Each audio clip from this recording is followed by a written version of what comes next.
오늘 말씀의 제목은 감사하면 사소한 것도 복이 된다 제목입니다. 우리 한번 따라해 볼까요? 감사하면 사소한 것도 복이 된다. 여러분 제목부터가 은혜가 되시죠? 예, 제목 선정할 때도 굉장히 고민을 많이 하거든요.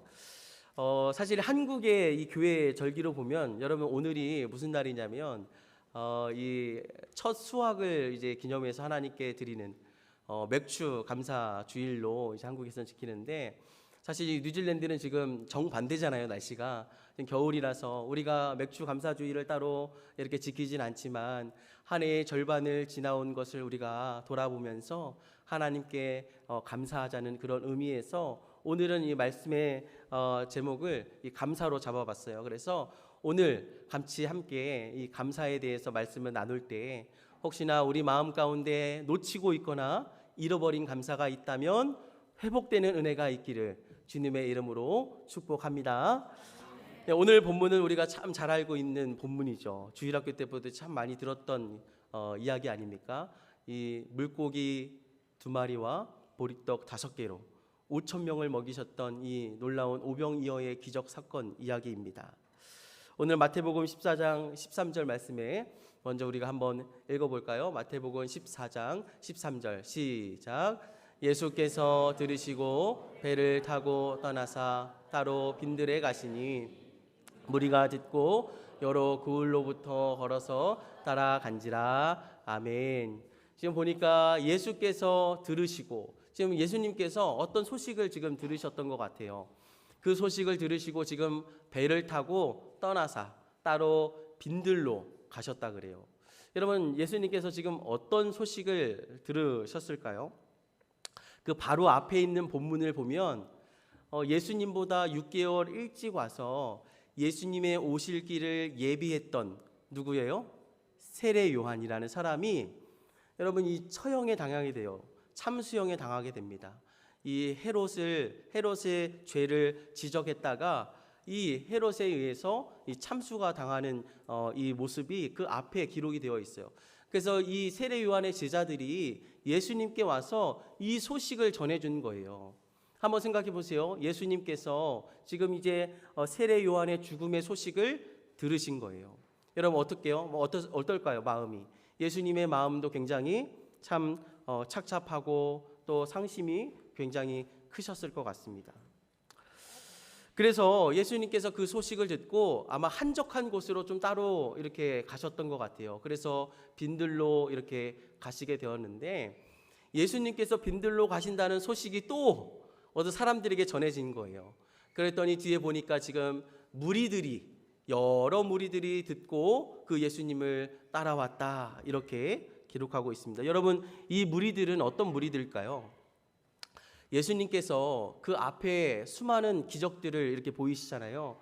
각종 병든 자를 고쳐주시고 또 귀신 들린 자를 내어 쫓아주시고 또 천국 복음을 전하신다는 이 소문이 이미 일파만파 퍼져 있었거든요. 그러니까 예수님이 가는 곳곳마다 수많은 무리들이 예수님을 따라왔던 거예요.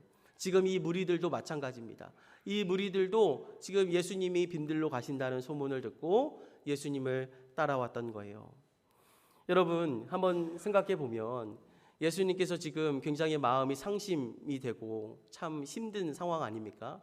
그 세례 요한의 죽음의 소식을 들으면서 저는 그 예수님의 마음을 생각해 볼 때 아마 예수님은 미리 십자가 고난에 대해서도 이미 다 알고 계셨던 분이잖아요. 아마 그 세례 요한의 죽음의 소식을 듣고 내 죽음의 날도 곧 멀지 않았구나, 아마 이런 생각도 하실 수 있지 않았을까. 또 한편으로는 세례 요한이 죽음에 대해서 굉장히 참 안타까운 마음도 있으셨겠죠. 여러분 예수님이라고 해서 물론 신성을 가지신 분이지만 우리와 똑같은 성정을 갖고 인간의 성품을 가지신 분 아니겠어요? 그래서 피곤하면 주무셔야 했고 배고프면 또 뭔가를 음식을 드셔야 했고 또 우리 이렇게 힘들고 어려운 일을 만나면 좀 쉬고 싶은 마음도 예수님도 있었을 거라는 거예요. 그렇게 요한의 죽음의 소식을 듣고 마음이 참 침통하던 그때에 이 무리들이 이 예수님을 따라온 겁니다. 우리의 병을 고쳐달라고. 그렇죠? 그랬더니 여러분 예수님께서 그 무리들을 피한 것이 아니라 오늘은 좀 피곤하니까 좀 돌아가라 이렇게 하셨을 수도 있잖아요. 그런데 오늘 14절 말씀에 보니까 이렇게 기록하고 있어요. 한번 같이 읽어볼까요? 시작.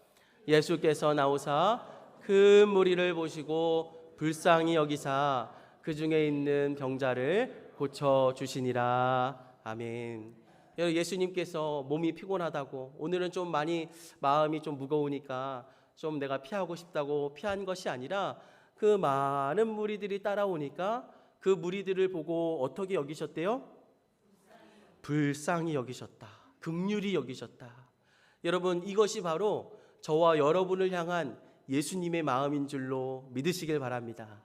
여러분 우리가 어떤 모습인지 아무 상관없어요. 여러분 우리는 그렇잖아요. 누군가가 참 바쁜 일이 있으면 그 시간을 피해서 찾아가기도 하고 좀 좋지 않은 일이 있으면 우리가 좀 따로 시간을 잡기도 하잖아요. 그런데 여러분 예수님은 우리가 어떠한 마음을 가지고 나오든 어떠한 시간에 나오든 아무런 상관없이 주님께로 나오기만 하면 우리 주님은 우리를 긍휼히 여기사 언제든지 우리를 만나주시고 우리를 치료하여 주시고 회복시켜 주시는 좋으신 하나님인 줄로 믿으시기를 주님의 이름으로 축복합니다. 여러분 우리가 언제 주님을 만나더라도 우리 주님은 yes, 오케이 언제든지 내게로 오라. 여러분 그래서 우리 주님 말씀하시잖아요. 수고하고 무거운 짐진 자들아 다 내게로 오라. 그렇게 말씀하시잖아요. 여러분 우리도 한 주간에 살아가면서 무거운 짐이 있을 수도 있고 마음의 어려움이 있을 수 있어요. 그러나 그 수고하고 무거운 짐진 자들아 다 내게로 오라. 오늘 주님이 말씀하시는 줄로 믿으시길 바랍니다. 오늘 그 짐을 주님 앞에 십자가 앞에 여러분 내려놓으실 때 형언할 수 없는 하나님의 은혜와 평안이 우리 마음 가운데 임하게 될 줄로 믿습니다. 여러분 그렇게 예수님께서 이 긍휼히 여기사 병자들을 치료해 주시기를 시작했어요. 얼마나 이 병자들을 사랑으로 치료해 주셨던지 시간이 어떻게 가는지 모르는 그런 상황이었던 것 같아요. 그래서 오늘 성경에 보면 이 해가 뉘역뉘역 지기를 시작했던 거예요. 그렇게 여러분 날이 저물게 되자 여러분 사람들마다 다 이제 뱃속에서 꼬르륵 소리가 나지 않았겠습니까? 다들 아마 시간대가 이제 저녁 시간대가 다가왔던 것 같아요. 그랬더니 이 제자들이 생각하기를 예수님께 이렇게 제안을 드리는 거예요. 15절 우리 말씀입니다. 읽어볼까요? 시작. 저녁이 되매 제자들이 나와 이르되 이곳은 빈들이요 때도 이미 저물었으니 무리를 보내어 마을에 들어가 먹을 것을 사 먹게 하소서. 아멘. 예수님 이곳은 빈들이고 이제 날도 저물었으니까 이제 그만 무리들을 보내서 그들로 하여금 먹을 것을 사 먹게 하면 어떻겠습니까? 여러분 누가 봐도 참 정말 일반적인 생각 아닙니까? 누가 봐도 합당한 이야기죠. 합당한 제안입니다. 아마 만일 누구라도 그 자리에 있었으면 우리도 이런 제안을 드렸을 것 같아요. 그런데 예수님께서 이 이야기를 듣고 조금은 황당한 답변을 하세요. 16절 말씀에 예수님께서 뭐라고 말씀하시냐면 읽어볼까요? 시작. 예수께서 이르시되 갈 것이 없다. 너희가 먹을 것을 주라. 예수님께서 뭐라 말씀하시냐면 갈 것 없다는 거예요. 오히려 너희가 먹을 것을 주라. 제자들에게 지금 말씀하고 있습니다. 마치 먹을 것이 풍족이 있는 것처럼 예수님께서 말씀을 하고 계세요. 그러자 이제 제자들도 여러분 가만히 있을 수 있겠습니까? 뭐 먹을 것이 없잖아요. 열심히 아마 먹을 것을 찾으러 다녔던 것 같아요. 그랬더니 아마 어느 한 소년에게서 이 오병이어의 이 물고기와 보리떡을 구했습니다. 그래서 17절 말씀에 보니까 제자들이 이렇게 이야기하는 거예요. 한번 읽어보겠습니다. 제자들이 이르되 여기 우리에게 있는 것은 떡 5개와 물고기 2마리 뿐이니이다. 여러분 제자들이 지금 뭐라고 말하고 있어요? 예수님 우리가 먹을 것을 한번 찾아보니까 이 보리떡 5개와 물고기 2마리 뿐이 우리가 가진 것이 없습니다. 그러니까 예수님께 이렇게 솔직하게 이야기를 한 거예요. 여러분 이것은 무슨 말입니까? 도무리 계산해봐도 이 계산해봐도 답이 나오지 않는 상황이었던 것이죠. 실제로 여러분 요한복음에도 보면 이 오병이어의 기적 사건이 마태복음, 또 마가복음, 누가복음, 요한복음 이 사복음서에 다 기록이 되어 있었거든요. 그런데 이 요한복음에 보면 좀 더 이 자세하게 이 빌립이라는 제자가 더 아주 상황을 자세하게 이야기를 합니다. 요한복음 6장 7절 말씀에 보면 이렇게 기록되어 있어요. 빌립이 대답하되 각 사람으로 조금씩 받게 할지라도 여러분 200데나리온의 떡이 부족하리이다. 당시 이 빌립이 수가 빠르고 계산이 참 빨랐던 사람이에요. 그래서 금방 계산을 해보니까 예수님 이 많은 사람들에게 조금씩 나눠준다 하더라도 200데나리온의 떡이 부족합니다. 이렇게 예수님께 말씀을 드렸던 거예요. 여러분 오늘날로 계산해 보면 이 한 데나리온이 그 당시에 이 성인 노동자의 하루 일한 품삯이라 그래요. 그래서 이 200데나리온을 오늘날로 계산해 보면 대략 한 2천만 원 정도의 이 돈이 된다 그래요. 여러분 당장에 2천만 원이 없을 뿐만 아니라 당시 이 2천만 원의 상당의 양식을 구할 수도 없는 이 빈들 아니겠습니까? 그러니까 여러분 한마디로 정리해 보면 지금 제자들이 뭐라고 이야기하고 있는 거냐면 아무것도 없는 빈들이고 때도 이미 저물어 가고 있고 또 우리가 가지고 있는 것이 이 물고기 2마리와 보리떡 5개밖에 없다라는 거. 아주 현실적인 이야기를 지금 하고 있는 것입니다. 그런데 여러분 세상을 바라보는 눈이 세 종류의 눈이 있다 그래요.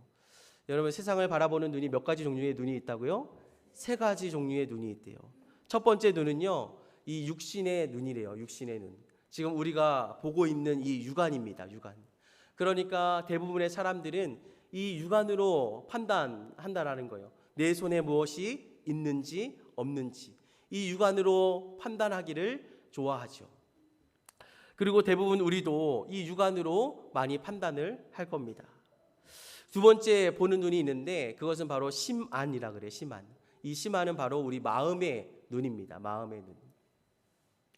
그래서 육신의 눈으로 볼 수는 없지만 우리의 생각으로 또 우리의 마음으로. 그래서 여러분 우리가 이런 얘기 하잖아요. 우리 아이들에게 꿈을 꾸라고. 여러분 이 꿈을 꾼다라는 것이 바로 심안, 마음의 눈입니다. 여러분 마지막으로 세 번째 눈은 뭐냐면 바로 영적인 눈, 바로 영안이라 그래요. 영안. 다른 말로 말하면 믿음의 눈이라고 말할 수 있습니다. 그런데 여러분 우리에게 필요한 것은 여러분 육안도 필요하고 우리의 심안도 필요하지만 진짜 하나님을 믿는 사람들에게 필요한 눈은 바로 이 믿음의 눈이 필요하다라는 사실이에요. 여러분 왜냐하면 여러분 믿음의 눈으로 보기 시작하면 보이지 않는 것들이 보이기 시작하고 보이지 않던 일이 보이기를 시작하고 또한 불가능할 것 같은 상황에도 얼마든지 할 수 있을 것 같은 그런 믿음이 생기기 때문입니다. 그래서 여러분 예수님도 우리에게 이렇게 말씀하세요. 마가복음 9장 23절 말씀입니다. 우리 한번 같이 읽어볼까요? 시작. 예수께서 이르시되 믿는 자에게는 능히 하지 못할 일이 없느니라 하시니. 아멘. 여러분 예수님께서 우리에게 직접 말씀하시는 거예요. 할 수 있거든이 무슨 말이냐? 여러분 어떤 사람에게요? 믿는 자에게는 능히 하지 못할 일이 없느니라. 여러분 이 지금 제자들은 육안으로만 이 현실을 바라보고 있었어요. 이곳은 빈들이고 날이 저물어 가고 있고 사람들도 너무나도 많고 우리가 가진 것은 너무나도 턱이 없이 부족했던 겁니다. 그러나 믿음의 눈을 들어보면 무엇이 보이게 될까요? 바로 그곳에 계신 나와 함께 하고 계시는 그 예수님이 하나님의 아들인 것을 보게 되는 것이죠. 물론 예수님도 육신의 눈으로 보면 평범한 목수의 아들일 수 있어요. 여러분 세상에 믿지 않는 사람들이 보면 4대 성인 중에 한 분일 수도 있습니다. 그러나 우리가 믿음의 눈으로 그분을 바라볼 때 그분은 하나님의 아들이시고 생명의 떡이시고 온 우주 만물을 통치하고 다스리시는 만왕의 왕으로 보이게 되더라는 것입니다. 여러분 사실 이 따라다녔던 제자들이요 예수님이 누군지 몰랐던 게 아니에요. 이미 수많은 기적들을 옆에서 봤거든요. 수많은 병든 자들을 고치시는 것을 봤고 귀신 들린 자를 치유하시는 것을 직접 눈으로 다 보고 경험했던 제자들이었어요. 그럼에도 불구하고 예수님이 그 당시에 그 오병이어 사건의 기적의 현장에서 예수님이 믿음의 눈으로 보여지지 않았던 것입니다. 그러므로 진짜 우리에게 필요한 것은 무엇이냐? 바로 이 믿음의 눈이 필요하다라는 것입니다. 여러분이 서 있는 곳이 혹시 나 홀로 서 있는 빈들판일 수도 있고, 나와 우리 가정의 앞날이 마치 아무것도 보이지 않는 여러분 날이 저물어 가는 때일 수도 있습니다. 그리고 지금 내가 가진 것이 물고기 2마리와 보리떡 5개처럼 아주 보잘것없고 미미한 것일 수도 있어요. 그러나 여러분 아무것도 보이지 않고 아무것도 내 힘으로 할 수 없는 바로 그때가 우리 주님이 일하실 수 있는 절호의 찬스인 줄로, 기회인 줄로 여러분 믿으시길 바랍니다. 여러분 아무것도 할 수 없을 때 우리가 누구를 붙잡게 되는 거예요? 하나님을 붙잡게 되잖아요. 여러분 내 힘으로 할 수 있을 때는 하나님을 붙들지 않아요. 여러분 길이 보일 때는 하나님을 의지하지 않습니다. 그러나 빈들을 걸을 때, 아무것도 내 힘으로 할 수 없을 때, 그때 주님을 우리가 붙잡게 되는 것이죠. 그래서 여러분 이런 찬양도 있잖아요. 약할 때 강함 되시네. 여러분 우리의 약함이 주님의 강함이 되시는 줄로 믿으시길 바랍니다. 여러분 내가 약하다고 해서 주눅들 필요가 없어요. 내가 약할 때 누굴 바라보는 거예요? 믿음의 눈을 들어 주님을 바라보고 주님을 붙들 때, 또 주님의 말씀에 순종하며 나아갈 때 하나님의 놀라운 기적의 역사가 일어나게 될 줄로 믿으시길 바랍니다. 여러분 중요한 건 뭐냐면 믿음의 눈을 들어서 주님을 바라볼 수 있느냐.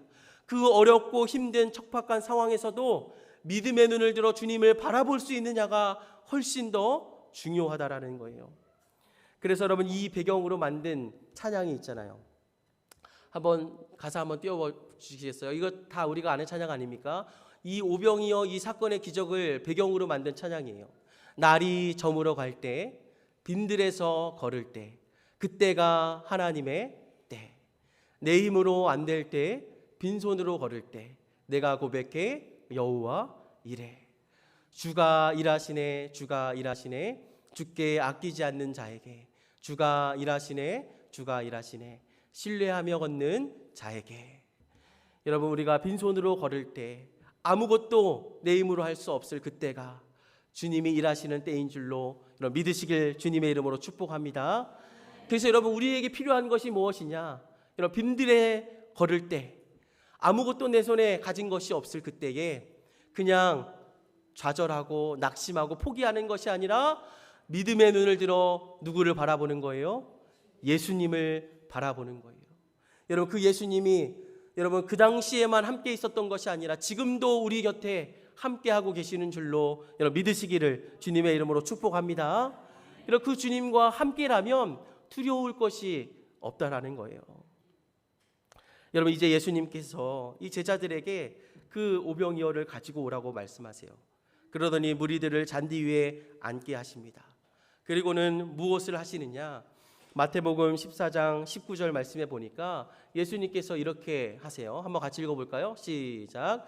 무리를 명하여 잔디 위에 앉히시고 떡 5개와 물고기 2마리를 가지사 하늘을 우러러 축사하시고 떡을 떼어 제자들에게 주시매 제자들이 무리에게 주니. 아멘. 여러분 이 떡 5개와 물고기 2마리, 이것을 가지고 예수님께서 지금 뭘 하고 계세요? 하늘을 우러러 축사하고 계셔요. 여러분 이 축사한다는 단어를 원어를 찾아보니까 감사한다 이런 의미가 담겨 있더라고요. 이 축사한다라는 의미는 하나님께 감사 기도를 올려드렸다 이런 의미인 거예요. 여러분 저 떡을 영국에서 찾아보니까 밀가루로 만든 것인데 고운 떡이 아니라 이 도정이 잘 안 됐던 이 겨가 막 묻어있던 밀가루 떡이라 그래요. 그 당시 참 가난한 사람들이 겨우 먹었던 음식이래요. 얼마나 참 초라한 음식입니까? 그리고 여러분 이 물고기도 마찬가지예요. 다른 요한복음에 보면 이 물고기와 이 떡을 가졌던 그 도시락이 어느 한 소년의 도시락이라고 증언하고 있어요. 그러니까 여러분 세상적인 시각으로 바라보면 얼마나 참 작은 정말 미미한 도시락 한 끼입니까? 그러나 그렇게 보잘것없는 한 소년의 그 한 끼 도시락밖에 안 되는 양이지만 예수님은 그것을 받아들고서 하나님께 축사하며 감사 기도를 드렸다라는 거예요. 여러분 무슨 대단한 기적을 바라는 기도를 하신 것이 아니라 하나님 앞에 어떤 기도를 드렸다고요? 감사 기도를 드렸다라는 거예요. 여러분 굉장히 참 의미 있게 다가오지 않습니까? 여러분 우리도 매일 우리가 식탁 앞에서 무슨 기도를 해요? 감사 기도를 하잖아요. 여러분 마치 그냥 주문 외우듯이 그냥 감사 기도를 하실 수도 있어요. 그러나 여러분 그 한 끼 음식을 주신 그 하나님 앞에 정말 마음을 다해서 감사할 때 하나님의 놀라운 기적이 일어난다는 것입니다. 여러분 정말 작은 것 하나라도 소홀히 여기지 않고 하나님께 감사할 때 그 사소한 것들이 복이 되는 줄로 여러분 믿으시기를 주님의 이름으로 축복합니다. 여러분 하나님께서 이 예수님인 하나님께서 여러분 이 작은 물고기 2마리와 이 보리떡 5개를 가지고 하나님 앞에 감사 기도를 드리셨을 때 놀라운 기적이 일어나요. 20절 말씀, 21절 말씀입니다. 우리 같이 읽어봅니다. 시작. 다 배불리 먹고 남은 조각을 12바구니에 차게 거두었으며 먹은 사람은 여자와 어린이 외에 5,000명이 되었더라. 아멘. 여러분 다 거기 있는 모든 사람들이 다 배불리 먹고도 남은 조각이 12바구니가 된다고 성경이 기록하고 있어요. 여기에 여러분 아주 중요한 비밀이 담겨 있습니다. 아무리 작고 사소한 것이라 할지라도 감사하면 그것이 우리에게 얼마든지 복으로 다가올 수 있다라는 사실입니다. 사실 여러분 우리가 주변을 돌아보면 여러분 우리가 감사할 제목들이 얼마나 많은지 몰라요. 여러분 얼마나 감사의 제목들이 많고 많은지 여러분 우리가 다 표현하지 못하는 감사의 제목들이 얼마나 많은지 모릅니다. 그럼에도 불구하고 여러분 우리가 왜 감사하지 못할까요? 여러분 감사하지 못하는 이유가 있다면 바로 너무나도 당연하게 여기기 때문에 감사하지 못하는 거예요. 너무나도 우리에게 주어진 모든 것들이 당연하게 여기기 때문에 감사하지 못한다라는 거예요. 여러분 오늘이라는 이 하루가 당연한 것입니까? 그렇지 않죠. 여러분 오늘 주신 이 하루가 하나님께서 우리에게 선물로 주신 하루인 줄로 여러분 믿으시길 바랍니다. 여러분 우리가 숨쉬는 이 공기, 제가 뉴질랜드 와서 깜짝 놀란 것이 이 공기가 너무나도 깨끗해요. 물론 한국도 숨쉬고 살 수는 있지만 여러분 이 뉴질랜드 와서 제가 아침마다 이 숨을 크게 들이쉴 때마다 하나님 감사합니다 이게 절로 나와요. 여러분 이 깨끗한 공기를 마실 수 있다는 것이 축복인 줄로 믿으시길 바랍니다. 여러분 우리는 당연하게 숨 마시고 살잖아요.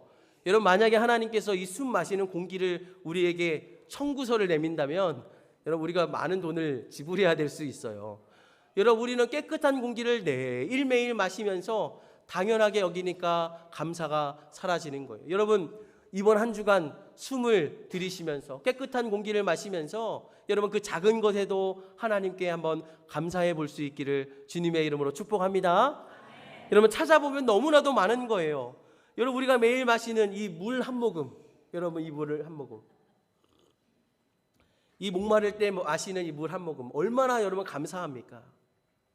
매일 당연하게 먹는 식사 한 끼, 매일 출근하는 직장이 있고 사업장이 있고 매일 우리가 사랑하는 우리 가족들의 얼굴을 볼 수 있고 우리가 예배할 수 있는 이 예배장이 있고 또 함께 의지할 수 있는 믿음의 성도들이 있고 여러분 우리 주변에 한번 찾아보면 감사할 제목들이 너무나도 많다라는 거예요. 그런데 우리가 너무나도 당연하게 여기니까 감사하지 못하고 넘어갈 때가 너무나도 많이 있다라는 거예요. 여러분 모든 것이 하나님의 선물이고 은혜인 줄로 믿으시기를 주님의 이름으로 축복합니다.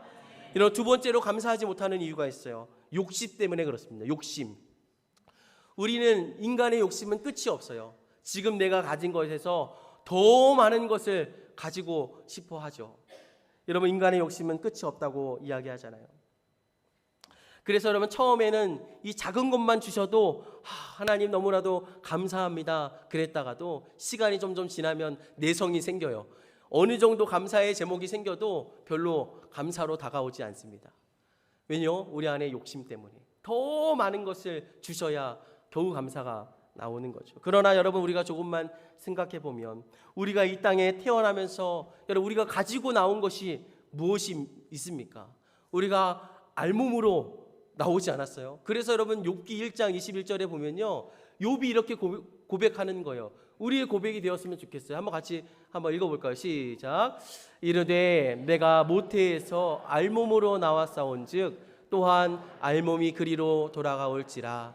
주시니도 여호와시요 거두시니도 여호와시오니 여호와의 이름이 찬송을 받으실지니어다 하고. 아멘. 여러분 너무나도 멋진 고백 아닙니까? 주시니도 누구예요? 여호와 하나님이시고 또 거두시니도 여호와시오니 오직 누구의 이름만 찬양받는다고요? 여호와의 이름만 높임받고 찬송할지어다. 이렇게 고백하고 있습니다. 하나님께 모든 것을 감사할 수 있었던 이 욥의 고백이 저와 여러분의 고백이 될 수 있기를 주님의 이름으로 축복합니다. 여러분 감사하면 사소한 것도 복이 될 수 있다라는 것을 예수님께서 우리에게 가르쳐 주시는 거예요. 이 오병이어 작은 미미한 도시락이지만 하나님께 감사했을 때 많은 사람들에게 이 먹을 것을 주어질 수 있는 그런 축복의 마중물이 될 수 있었던 것입니다. 여러분 분명 이 아이의 도시락은 작고 보잘것없는 것이었어요. 그러나 주님 손에 드려졌을 때 여러분 축복의 마중물이 되고 기적의 마중물이 되었던 것처럼 여러분 내게 있는 것이 크고 작고 그것이 문제가 아니라 누구의 손에 그것이 드려졌느냐가 중요한 것입니다. 지금 그것이 누구의 손에 들려 있느냐가 중요하다라는 거예요. 사실 여러분 이 소년의 도시락도 주님 손에 들려지기까지는 여러분 그저 평범한 한 끼 식사 정도에 불과했지만 이것이 주님 손에 들려졌을 때 수많은 사람들을 먹이는 축복의 마중물이 되지 않았습니까? 여러분 구약에도 보면 모세의 지팡이 그냥 나무 지팡이 아닙니까? 그러나 그 지팡이가 하나님의 손에 붙들리게 되자 홍해 바다가 갈라지게 되고 반석을 두드릴 때 물이 터져 나오고 여러분 수많은 우리가 이해할 수 없는 많은 이적들이 나타나지 않았습니까? 여러분 누구의 손에 들려져 있느냐가 중요한 것입니다. 저는 그러면서 이렇게 생각이 돼요. 우리 주일마다 하나님 앞에 예물을 올려드리지 않습니까? 여러분 어떤 마음으로 예물을 드리고 있는지 모르겠어요. 하나님 앞에 이 작은 예물을 드릴 때 어떻게 보면 한 끼 식사 정도의 작은 예물일 수 있어요. 그러나 이 작은 예물이지만 우리가 믿음으로 주님 손에 들려질 때 여러분 이 예물이 여러분 이 교회를 세우고 이 웰링턴 지역의 수많은 죽어가는 영혼을 살리는 그런 축복의 예물이 될 줄로 믿습니다. 여러분 그렇게 생각하면 이 드려지는 예물이 얼마나 참 기대가 되고 감사하고 내가 드리는 이 하나님 앞에 드리는 이 작은 예물이지만 이 예물이 하나님 나라를 위해서 쓰일 것을 생각하면 얼마나 참 기대가 되고 감사한지 모른다라는 거예요. 여러분 우리의 재능도 마찬가지입니다. 하나님께서 우리 모두에게 달란트를 주셨어요. 어떤 사람은 찬양하는 달란트를 주셨고 어떤 사람은 교사로 섬기는 달란트를 주셨고 여러분 각자가 다 다른 달란트를 하나님께서 주셨어요. 그 달란트를 나를 위해서 사용하고 세상에 먹을 것을 위해서만 사용한다면 그것으로 끝날지 모르지만 여러분 하나님께서 주신 그 달란트를 주님을 위해서 드리며 사용할 때 여러분 우리 청년들이 또 우리 많은 권사님 집사님들이 이른 아침에 나와서 찬양팀으로 봉사하고 교사로 봉사하고 또 기도팀으로 봉사하고 또 주방에서 봉사하고 여러분 여러 가지 모양으로 하나님께서 주신 그 달란트를 가지고 주님을 위해서 이렇게 시간을 드리며 마음을 드리며 사용할 때 여러분 그 헌신이 하나님께서 기쁘게 받으시는 줄로 믿으시길 바랍니다. 여러분 그리고 그 작은 헌신 같지만 그 헌신을 통해서 그 작은 섬김을 통해서 하나님의 나라가 세워져 감을 믿으시기를 주님의 이름으로 축복합니다. 우리는 작은 것 같지만 여러분, 누구의 손에 그것이 붙들려지느냐가 중요한 것입니다. 바라기는 나와 우리의 가정이, 내 직장과 사업장이, 또 내 모든 물질과 재능이 하나님의 손에 붙들려 있게 되기를 주님의 이름으로 축복합니다. 여러분, 이번에 우리 좋은 소식이 있잖아요. 우리 교회에. 여러분, 어제 제가 그 소식 올려드렸죠. 우리 교회를 소개합니다. 우리 원처치 공모전에서 몇 등을 했어요? 2등을 했습니다. 여러분, 박수 한번 할까요? 아이고, 우리 가을이가 여러분 그 하나님께서 주신 재능이라고 믿어요. 저는 여러분, 하나님 주신 그 재능, 그냥 혼자서 유튜브를 만들었다면 그냥 거기서 끝났을지 몰라요. 그런데 그 재능을 가지고 교회를 위해서 여러분 섬긴 것 아니겠습니까? 교회를 위해서 섬겼을 때, 헌신했을 때, 희생했을 때 여러분 엄청나게 큰 기쁨을 우리에게 가져다 줬잖아요. 우리 교회의 큰 기쁨이 되고 모든 성도들의 자랑이 되고, 여러분 이 하나님의 나라를 위해서 이렇게 쓰여지는 이 기쁨, 여러분 하나님께서 우리에게 주신 그 달란트, 또 우리 모두에게 주신 그 기쁨을 우리가 함께 누릴 수 있는 것이 정말 하나님의 은혜인 줄로 믿습니다.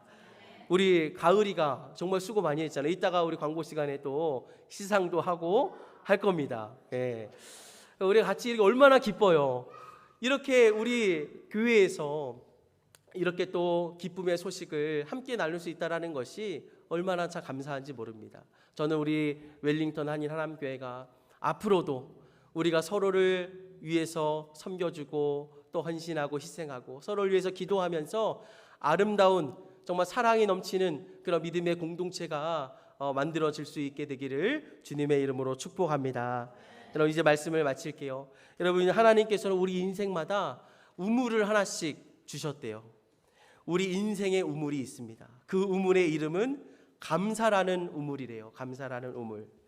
그래서 여러분, 감사를 길어 오르면 내 인생은 더 푸르게 되지만 원망과 불평을 길어 오르면 우리의 인생은 황폐해진답니다. 여러분, 그런 의미에서 오늘 말씀을 꼭 기억하셨으면 좋겠어요. 감사하면 사소한 것도 복이 됩니다. 바라기는 내 영혼 깊은 곳에서부터 매일매일 감사의 우물을 길어 오를 수 있는 우리 웰링턴 한인 하남교회 성도들 되시기를 예수 이름으로 축복합니다.